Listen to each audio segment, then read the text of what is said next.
Assalamualaikum warahmatullahi wabarakatuh. Waalaikumsalam. Selamat siang, salam sejahtera bagi kita semua. Yang saya hormati Wakil Bupati, yang saya hormati para asisten, para OPD dan seluruh pemerintah yang hadir pada hari ini. Terima kasih, saya diundang yang kedua kali waktu sosialisasi tanggal 9 Juni tahun 2022 saya diundang tentang bagaimana persiapan penutupan jembatan dan rehab total jembatan Samelio. Dan saya masih ingat bahwa juga ada saya pada saat itu protes kenapa COVID tidak diundang. Padahal itu berdasarkan Undang-Undang Nomor 17 Tahun 2019 kalau tidak salah, itu kan jelas sisi laut dan daratan sungai itu kewenangan KOPP. Nah, tingkat cerita sebenarnya masyarakat tidak anti untuk ditutup, tidak marah. Sebenarnya titik permasalahan yang ada di jembatan ini tentunya kan melakukan suatu kajian bagaimana pembangunan rehab jembatan itu sudah ada konsultannya. Pada saat itu saya juga protes dengan konsultan kontraktor yang ada. Dia menyatakan dalam 1 jam 2.000 alur mudik kendaraan bermotor dan mobil itu belum tatap muka anak sekolah. Kita ini bingung mencari titik, mengurai, mengapa. Lalu kita kaget dengan jumlah masyarakat yang ada. Kan sudah ada konsultan menghitung, mengkaji, mengevaluasi bagaimana alur mudik masyarakat 2.000. Nah, sementara logika kita berpikir ini sebenarnya tanggung jawab provinsi, kontraktor itu juga sebenarnya tanggung jawab. Karena di dalam perencanaan pembangunan rehab total jembatan ini, saya melihat dan saya meneliti bahwa tidak ada kajian dampak sosialnya terhadap masyarakat. Sehingga tidak ada budgeting untuk mobilisasi masyarakat. Pemerintah kan bingung. Kalau dianggarkan melalui APBD, maka akan tumpang tindih antara provinsi dan APBD kita. Yang harus hadir sebenarnya di sini adalah kontraktor yang bersangkutan. Saya menahan diri kemarin. Saya tidak mau juga berbenturan dengan ada sultan kita dan para penegak hukum ataupun para pengawas pemerintah daerah. Sebenarnya saya berani turun. Alasannya kontraktor berani memastikan menutup jembatan, apakah sesuai dengan kajian yang sudah dilakukan konsultan? Saya amati di lapangan, 1 jam itu cuma berkisar 200. Di mana rasa kepedulian hati nuraninya menutup jembatan tanpa sesuai dengan kajian yang dilakukan oleh konsultan? Nah, ini letak permasalahannya. Masyarakat tidak anti untuk ditutup, dibangun. Tapi apakah dari provinsi sebagai penentu kebijakan, kontraktor sebagai pemenang lelang di situ, apakah sudah mempersiapkan mobilisasi masyarakat? Kita masih ingat bahwa waktu hearing di DPR ada 3 alternatif jeti yang harus kita siapkan. 1, di daerah Samelio ada 2, Udin dan Pasir, ya kan Pak Wagub. Saya minta di situ ada 4 LCT, 1 muat, 1 bongkar, dan seterusnya. Alternatif kedua antara Samburakan dan Gulimbang. Di sana mobilisasi persiapan 1, BBM tidak mungkin dicampur baurkan dengan mobilisasi masyarakat. Kedua, gas. Ketiga, ready-made. Keempat, mobilisasi alat berat. Kelima, sawit, BDO dan segala macam. Bukan BDO apa namanya sawit ini. Nah, harus kita ya CPU. belum lagi gas Pak. Nah saya juga meminta kemarin kepada Pertamina agar menyiapkan kapal. Sebenarnya memang ya saya kadang-kadang Pak Wagub beberapa kali sudah berstatement di koran mengingatkan, tapi terkadang dianggap menyerang. Sebenarnya kalau ada kritik dari DPR itu sebagai kewajiban dan tupoksi dia untuk menjalankan amanah undang-undang. Kalau kami mengingatkan pemerintah daerah, berarti kami sayang dengan pemerintah daerah karena kami berani berbicara karena ini aspirasi masyarakat.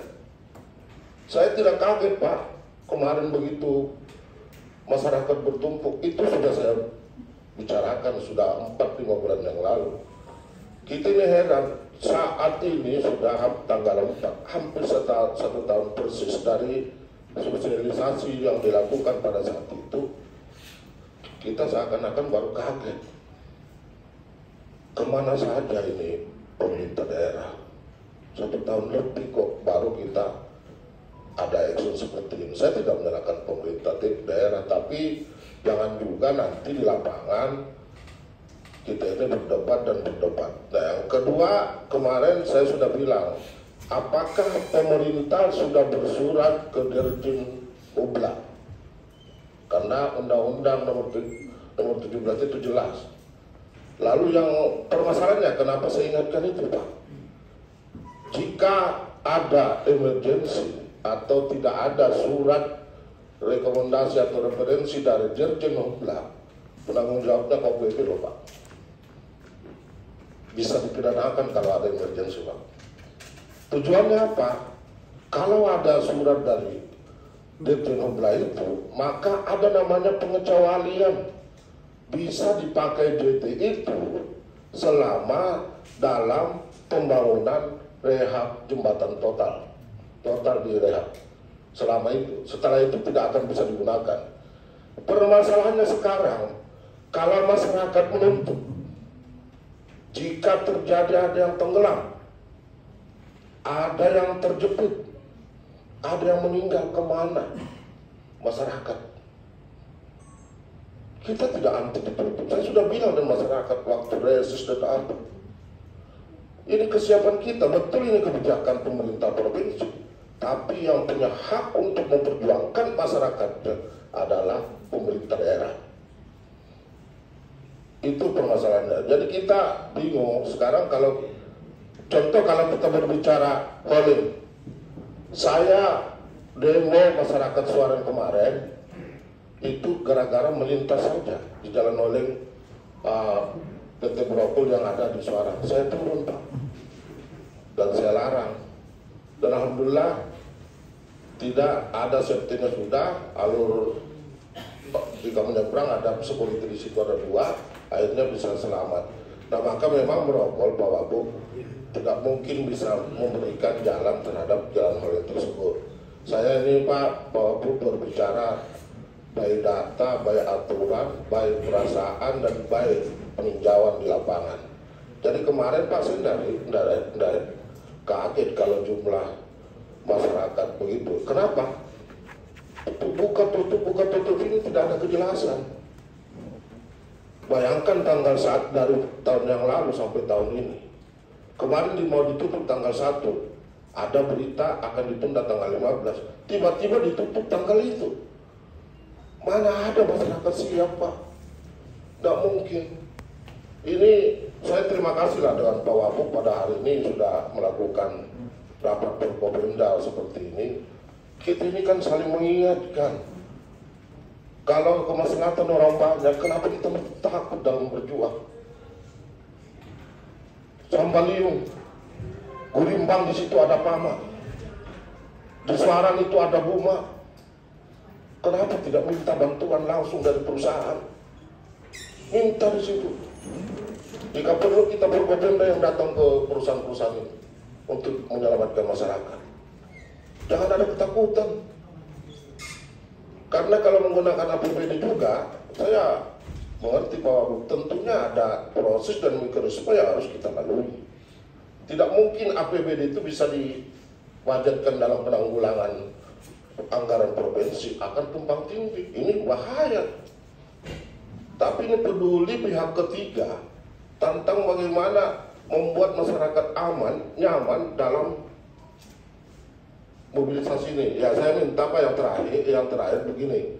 Satu, dari awal kan bahwa kita rapat sosialisasi tanggal 9 Juni tahun 2022, adakan mobilisasikan dulu kendaraan kebakaran. Takut nanti terjadi di 6 kecamatan ini ada terjadi kebakaran, maka kita tambah armada yang ada di Kecamatan Sabalio.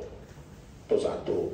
Yang kedua, dari Dinas Kesehatan kemarin sesuai dengan daring kami dalam sosialisasi di 2 sisi antara Tanjung Redop dengan Sabalio disiapkan ambulan. Saya kemarin baru dengar, tapi kita ini kan tutup mata, jangan sampai digiring ke gara-gara mobilisasi. Ada yang sudah meninggal Pak. Ada RT saya bilang enggak usah ngomong, cukup diketahui satu aja. Sudah ada yang meninggal Pak. Mau bukti, saya akan bawa orangnya. Nah, masalahnya Pak, kita tidak akan pernah tahu. Tidak akan pernah tahu orang mau melahirkan, orang kecelakaan yang darurat yang dirujuk ke rumah sakit. Maka harus standby ambulan di Tanjung Redap 1, di Sabalio 1. Nah, ini tujuan kita. Yang kedua, saya meminta ya macam KPP ini Pak, tolong dipantau Pak, karena penanggung jawabnya mobilisasi alat ini kan memang kalau dibaca Undang-Undang Nomor 17 itu jelas sudah. Ya tolong ini dibantu pemerintah daerah karena sifatnya urgensi, menyangkut kemaslahatan orang banyak. Saya dengan kerendahan hati meminta kepada KPP ini jadi perhatian khusus Pak. Tolong anggota Bapak ada di situ. Nah, yang ketiga Pak Wabu, ya saya setuju turunkan di situ Dinas Kesehatan, ada poskonya, ya Satpol PP dan TNI dan polisi yang jelas sudah ada. Nah, yang ini masalah anak sekolah itu mungkin tidak mungkin Pak kita baurkan dengan mobilisasi masyarakat umum. Ya kita pastikan juga nanti pengaturan di lapangan supaya tetap kondusif. Mungkin itu Pak. Saya sekali lagi memohon maaf. Memang saya tidak terbiasa berbicara terlalu lembut. Kalau saya pernah ada berbicara terlalu keras, dan terbuktikan Pak.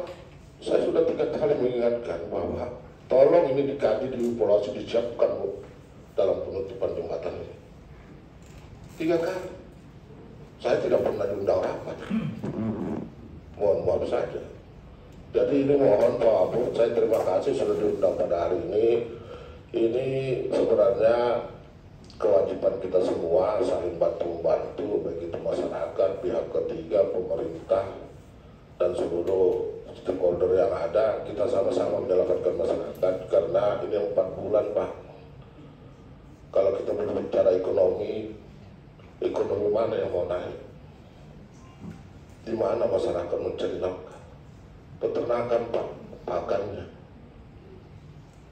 hasil tangkap ikan, udang dan segala macam. Mohon di lapangan yang sifatnya urgensi, pokoknya ada yang bawa barang-barang hasil potensial ada di kampung bisa busuk, itu diutamakan karena jangan sampai masyarakat merugi. Mungkin itu.